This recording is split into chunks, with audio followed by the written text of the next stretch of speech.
Hi everyone. My name is Oluwatoyin.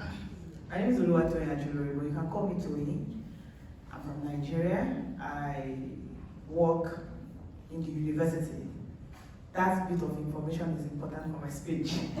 That's why I have to include that. I lecture what Americans call professor, which still sounds really weird to me because there are few people who call professors in Nigeria. All right.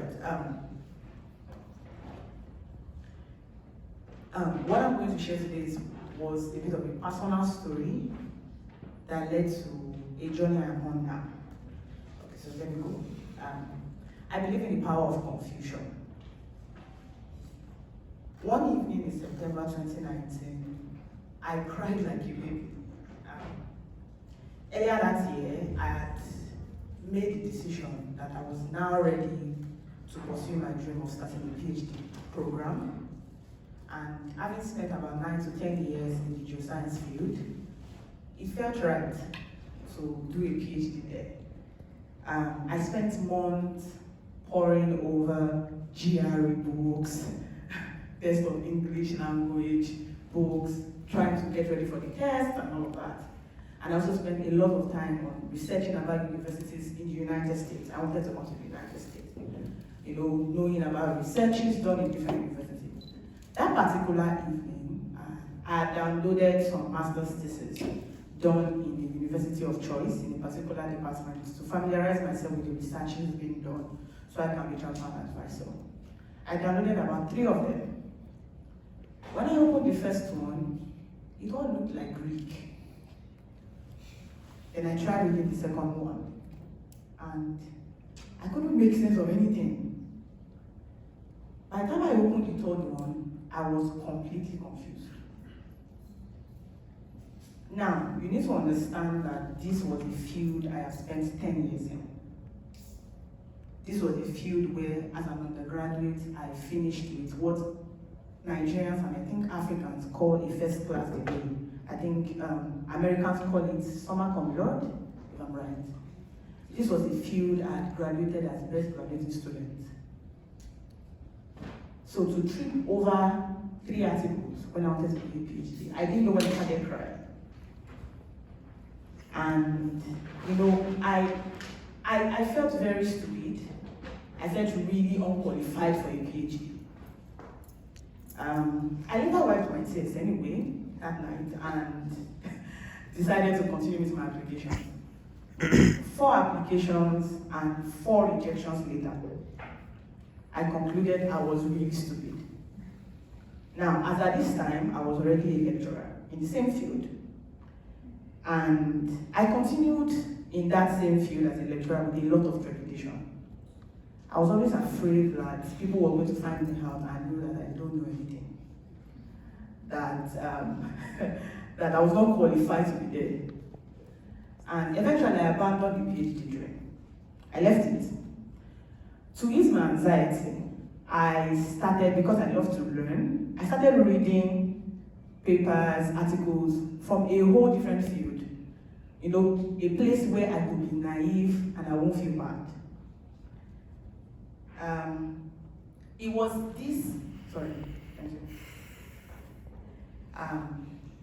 this journey of learning for fun that showed me the root of my despair that night. That evening that I cried. I eventually realized that what really happened to me was as a result of my relationship with confusion. I wasn't stupid. It was just that for a long time, I've been taught that confusion was inherently bad. That expertise means you should never be confused. That education should rescue you from not knowing, should rescue you from confusion. By now, no, that's not true. I have now experienced confusion as both an educator and a student, and I can tell you for free that it is a necessary part of learning. I've found out that creativity is messy. It takes courage. It takes your decision, your willingness to allow your mind go from the mud, to allow your mind go through the tunnels, the darkness, to come out on the other side.